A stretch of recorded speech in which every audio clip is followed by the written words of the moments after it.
What if getting fired wasn't the end, but the beginning of your greatest purpose? Welcome to the Two Marketing Moms podcast. I'm Kelly Callahan Poe. Today's episode is called Fired to Inspired, the Comeback Blueprint with Mary Korn. Mary is the author of Fired to Inspired, coming soon in 2026. The CEO of MPK Enterprise Holdings, the former CEO of Pearl Interactive Network, a for-profit social enterprise employing over 1,300 people across 30 states who face barriers to employment. Welcome, Mary. It's an honor to be here, Kelly. So in the field of advertising and marketing, we've all been laid off at least once in our careers, some of us many times in our careers. But your story is unique. Can you take us back to that moment when you were fired and what was going through your mind and what made you decide years later that this story needed to become a book? It's a great, excellent question. So I was a single mother with two kids who were just a few years away from going to college. And when I was fired, it was like the ground beneath me just collapsed because I didn't have a plan B. And I was incredibly humiliating and vulnerable because I'd only been on the job for 2 months. And, you know, in the book that you mentioned that I wrote, I own, when, in hindsight, all the things I did wrong. I mean, I did a lot of wrong things, but the worst thing I did is I took the job without doing internal excavation of who am I, what is my mission, what is my purpose. Because quite honestly, the attraction of the job was a really nice title, what I thought would be nice looking offices and decent pay. But you cannot hang your hat on a career, something that it's like you get dressed every day, you go to work every day, if your heart and your soul is completely misaligned. So the biggest mistake I made was taking the job. But getting back to your question, I was terrified. I was lost. It was the scariest moment in my life because the very next day I woke up with, what the hell do I do now? And It was a fear that was so all-encompassing. If I hadn't had two children who depended on me, it might not have been as great, but it was a combination of humility, vulnerability, scarcity, terror, all mixed into one. But you've taken that experience and you've turned it into a platform. And you have 3 pillars for turning a career setback into a breakthrough. Can you walk us through them and can we talk about each one? Absolutely. So let's talk about overcoming fear, because for all of your listeners who've been fired, it's humbling, it's humiliating, especially when you go to social events and people say, hey, what are you doing? Are you still with that company? How's your new job? And to respond at a social gathering with, well, I'm not there anymore, but I thought you started 2 months ago. I did. Elizabeth Lesser wrote a book about this ground zero moment where she refers to it as the egg cracked in your life. And she talks about how you have a choice of you could fly or you could fall off a cliff. That's how I was feeling. And I remember walking through an alley really close to where I live and just praying really hard, just praying, oh God, please, please, just tell me what to do. And here's the deal, God. I promise you, if you give me a hint of what I'm supposed to do next, because I am lost. Look at me, God. I am on my knees. I am begging you, tell me what to do. And I said, here's the deal. You tell me what to do, and I will make it up to you. And I will dedicate a good part of the next part of my life to teaching a course on overcoming fear. So before I forget, Kelly, there was a book that a friend gave to me that was just perfect timing. And the book was called Feel the Fear and Do It Anyway. And it's also a workbook. And that book was a lifesaver. But getting back to the voice in the alley, the voice in the alley said 2 words. The voice said, medical associations. And I'm like, what? Medical associations? So I didn't question it because those were the words. I went home and I got on a call and I called the vast majority of CEOs of medical associations in the Ohio area. And I started to do what's called informational interviews. This is what led to the founding of the company, and informational interviews I did up until I sold the business just a year and a half ago. But getting back to fear, there are many techniques for overcoming fear, and I'll just talk about a few of them. Again, I highly recommend the book, Feel the Fear and Do It Anyway by Susan Jeffers. Among them is prayer. Even if you don't believe in God, it's kind of comforting to think that you could just turn this over to a divine force. It's free, and you can do it all the time. The second tool for overcoming fear is exercise, because when you lose your job, you don't feel like you have any control whatsoever, but over your body, you do. And if you can't afford a gym membership, walking is free. Running is free. You could probably watch all kinds of YouTubes, but it's first of all, it's good for your mind, it's good for your body, and it's good because you have to have some sense of control over your life. Just two more techniques and we can move on to the other pillar. The other one is do something for someone else. So you can get so stuck in your head that all you're thinking about is, oh my God, oh my God, oh my God. And this fear can be paralyzing and it could keep you stuck.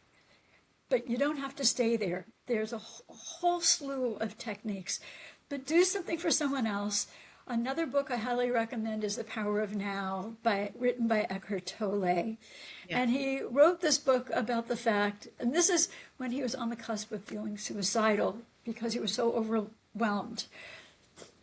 And you cannot control the past.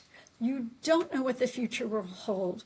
But if you just take a breath and do what the Buddhists say to do, which is focus on this moment. Breathe in this moment. It's a wonderful coping technique. And the final one is appreciate what's good. So you lost your job or you're stuck in a job you cannot stand. If you rephrase the fact that you're now on a journey of discovering what you do next, and look at how lucky you are that you know how to use your fingers, you have eyesight, you have your brain, you have the people in your life you love, you have to focus on what's good. Because Kelly, as you mentioned at the beginning, I ended up starting this social enterprise that hired the most disabled people with the greatest barriers to work. They taught me, the people who were blind and had no use of their hands, they were so excited to work. And I even had some employees who couldn't get out of bed. They had to have people get them out of bed, and they were fed with straws. And they were grateful to work. And that was humbling and a great, great lesson.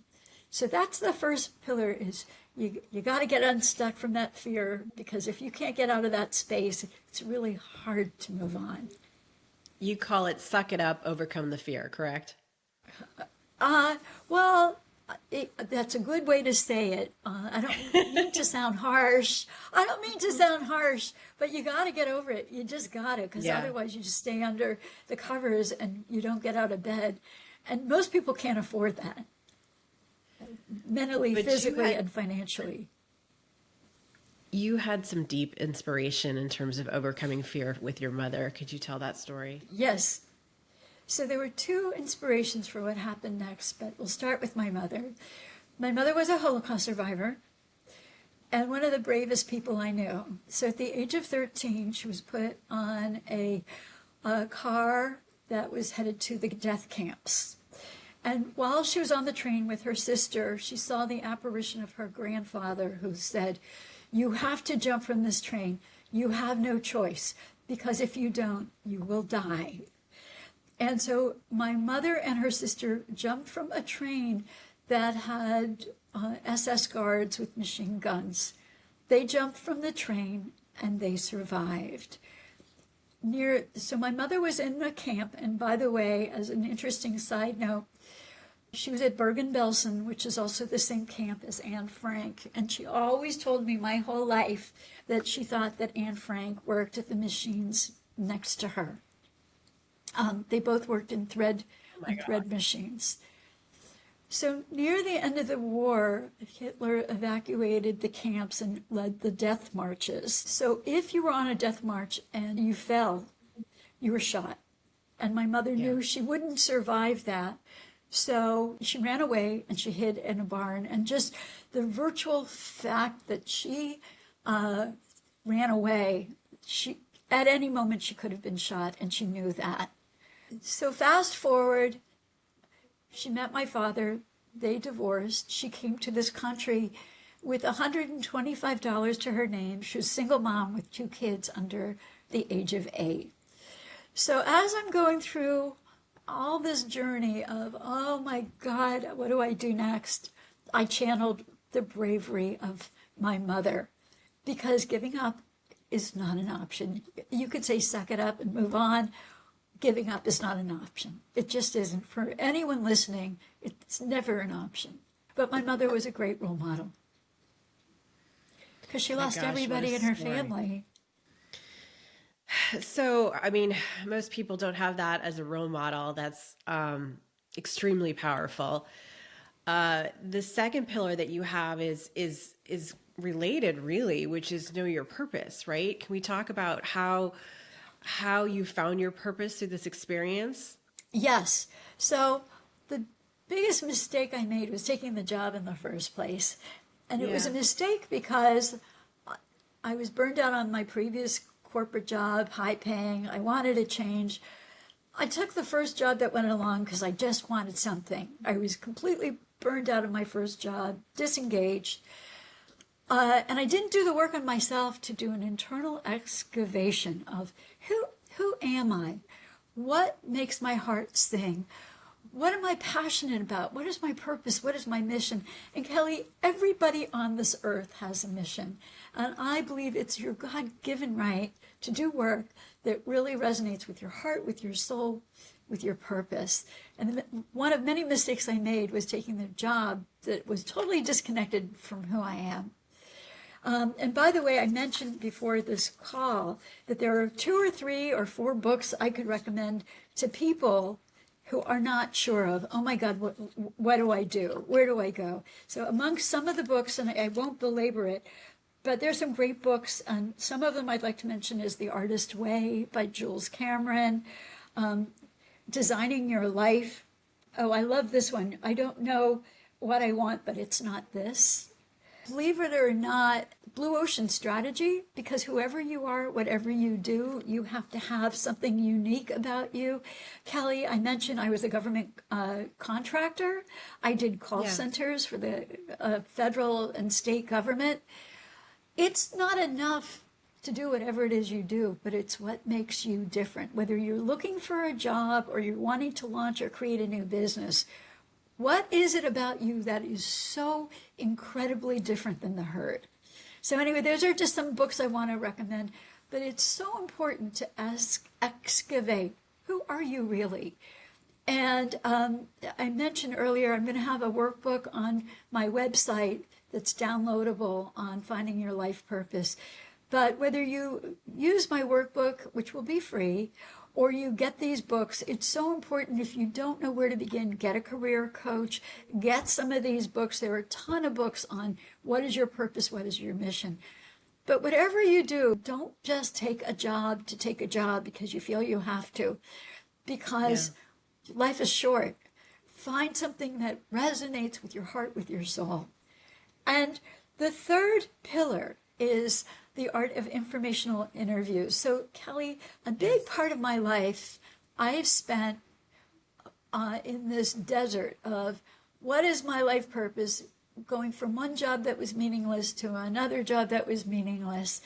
And then I signed up for a course with a career coach that we did team informational interviews. And essentially an informational interview is a call where you have a script, and the script I started my business with to the CEOs of medical associations is, hello, my name is Mary Korn. I have 20 years of background in sales and marketing and healthcare, and I just want to schedule about 20 minutes of your time to talk about how my skills and my interests and passions lend themselves to the needs of your association. It's that simple, a well-crafted pitch. A big part of doing these informational interviews is if you ask 100 people, 20% will say yes, unless they're warm leads. And when you do those informational interviews, learn everything you can about the person you're going to meet with and about the industry, about the company they work for. You do not ask for a job. You don't ask for contracts. What you do is ask for advice, ask for wisdom, ask for what skills you don't have. Because essentially what you're doing is you're creating a relationship that, oh, by the way, could absolutely end up in contracts, which it did for me. Or, oh, by the way, could end up in the job that you really want. So those are the 3 pillars of fired to inspired.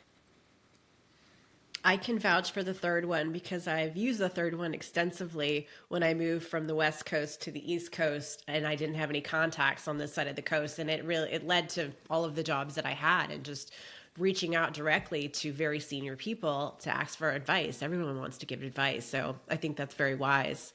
Thank God for LinkedIn, and thank God for AI, Yeah. because if you're not good at crafting your script, have AI help you work on it. I mean, these are tools that weren't as well developed when I started out, but they're wonderful. Yeah. Can you talk to us a little bit about the social enterprise that you built that employed people that society had written off, and how that really kind of, what happened to you inspired your mission? Okay, so I want to mention another inspiration was the movie and the book, Schindler's List. So for those of people in your audience that are not familiar with Schindler's List, Schindler was a German, I believe he was German industrialist, a great businessman, and he discovered that he could save lives by creating work where, oh, by the way, he didn't care about profit. All he cared about was, he didn't care about the widget. He just cared about saving lives. So I'm a clinical social worker by background who loves business, and that movie had a major impact on what happened next. I hope you don't think this is too hokey, because I'm not talking about religion. I'm just talking about a spiritual quest. All along my journey, there were conversations that I had where there was a synchronicity. People came along that was synchronistic, but strange things happened that forged the path. Yeah. So here I am, alone, single, absolutely terrified, and I start making the informational interviews, and I call a CEO of a medical association. 6 weeks later, he calls back and he said, I don't have a job, but I'll give you sponsorship dollars for every sponsorship you bring our association. I did the math. I couldn't afford to raise my kids on sponsorships for one association. And my fiance, he was my boyfriend at the time, said, I have a great idea. Hire this woman who's a quadriplegic. She hasn't worked in 10 years, but her mind is good. She doesn't have use of her hands, but she'll stay, because call centers, which is essentially what I started, have the highest turnover rate, probably higher than McDonald's. People last a day, 5 days, a month. So my first bona fide employee was a woman named Linda, quadriplegic, had MS, and had been a former teacher, hadn't worked in 10 years. When I started the business, I used to travel to employees' homes and meet them. So I met her. I live in Columbus. I went to Cleveland, Ohio. I met her family, and by the time I left, they cleared off their dining room table and set up a workstation for her. And by the way, there's so much great technology that people who have disabilities, whether they're blind or paraplegic, they can work from home. So, and keep in mind, Kelly, when you're fired, it's amazing how courageous and gritty you are, because you don't know what you're doing. You just do. So I went to her home, and her parents literally, she could not get out of bed by herself. So her parents had to get her out of bed. She couldn't feed herself. She fed herself with a straw. We put her to work on the first client contract. She raised over 140,000 in sponsorship sales within, I think it was the first 4 to 6 months I hired her. And I thought, you know what, I'm on to something. So then it was suggested that I hire a quadriplegic veteran who came back totally fine from Vietnam. He accidentally fell off his roof while he was cleaning leaves, paralyzed from the neck down. And I hired him to make outbound calls to people to re-up their insurance. And Kelly, this man changed my life and changed the course of the whole company. Because here is this disabled vet who does calls that nobody wants to make, cold calls to get people to re-up their insurance. It's not a pleasant job. But he was so motivated that there were days he couldn't get out of bed. So he had the rehab engineer create a hospital table over his bed for days. He couldn't get out of bed. He didn't want to miss work. So when I talk about this divine hand, I started hiring more and more people with severe disabilities. And someone at the Ohio Rehab Services Commission found out what I was doing. And they said, this is that divine hand. We have $80,000. We won't give you the money, but we will spend it any way you tell us, so you could just keep hiring people with severe disabilities. So I asked for 3 things. I asked for technology that would enable people who are blind or paraplegic to work from home. So I wanted a phone system. I asked for laptops for all 10 employees because the goal was 10 hires. And I asked them to help me screen people to hire. And up until then, like I said, I didn't know what I was doing.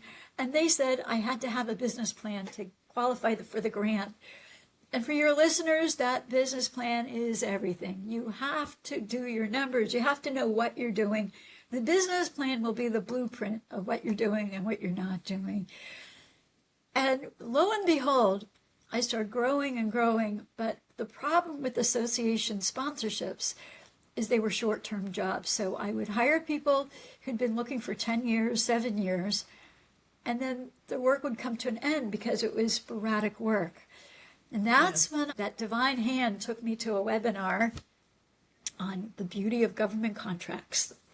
And the beauty of government contracts is they could be very large and they could be very long-term. And I sat at that conference and I was salivating. I was like, I can get competitive jobs, competitive pay, and insurance, and long-term jobs. So this appealed to the business part of my brain and the compassionate social work part of my brain. And that's when I focused on getting government contracts. That's when the company took off. And I literally went from, within 90 days, it wasn't an overnight success. It took 7 years to get my first big government contract. And it was big. It was 350 employees over 10 years. And no other space that affords women business owners that type of opportunity.